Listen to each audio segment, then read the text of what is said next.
You know that old saying that if a tree falls in a forest but no one is around to hear it, does it make a sound? Well, we found out about the Biden version of that the other day. Hunter Biden's best friend and business partner, a guy by the name of Devon Archer, he testified in front of a congressional committee.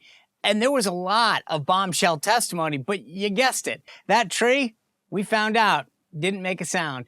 The major left-wing networks, ABC, NBC, CBS, the rest of the pile too, Washington Post, New York Times, didn't even acknowledge it. I mean, they went wall to wall when Donald Trump got indicted for the third time. But a story that might implicate the sitting president of the United States and contradicted past statements that he's made very clearly, well, they didn't have time for that. I mean, the left, I get it. They think this is silly.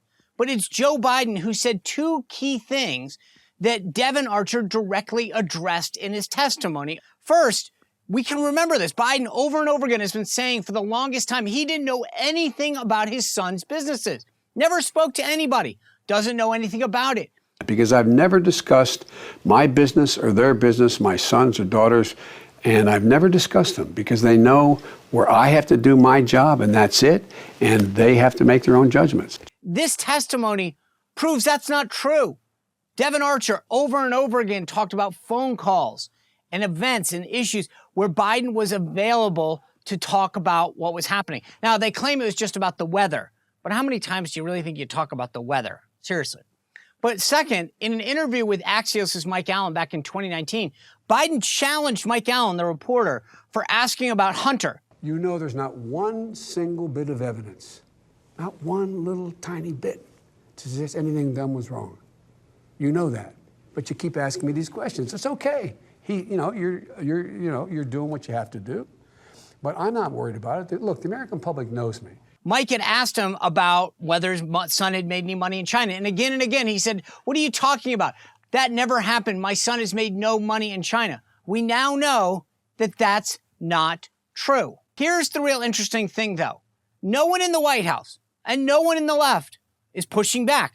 Nothing. They're not trying to claim that Archer's claims aren't true. They're not even trying to discredit the guy. Just like Hunter's laptop, everything that has been said has been proven to be true. No one's disputing any of that.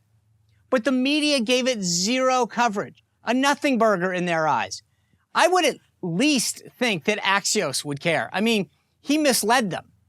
He told Mike Allen to his face, you were wrong. There was nothing there. At the very least, maybe Axios could show that they were right for bringing it up, but not from them. You just can't go against Biden, can you? Nothing to harm the narrative. Must spend all energy stopping Trump. Cannot hold Biden accountable. See, this is what we're up against. All of these media entities know the truth. I mean, between Devon Archer's testimony and what we know from the laptop, it's not debatable that Joe Biden knew about his son's business dealings. So either he knowingly misled the media about Hunter's China dealings, or he was that out of the loop. Do you buy that? But it has to be one of the two. And you notice they've suddenly shifted the narrative and no one's holding him accountable. First it was, I know nothing. Now it's, I wasn't involved in my son's business dealings. That's why we need to keep them accountable. Well, if you enjoyed this video, click the like button, subscribe, and ring the bell to make sure that you never miss another video.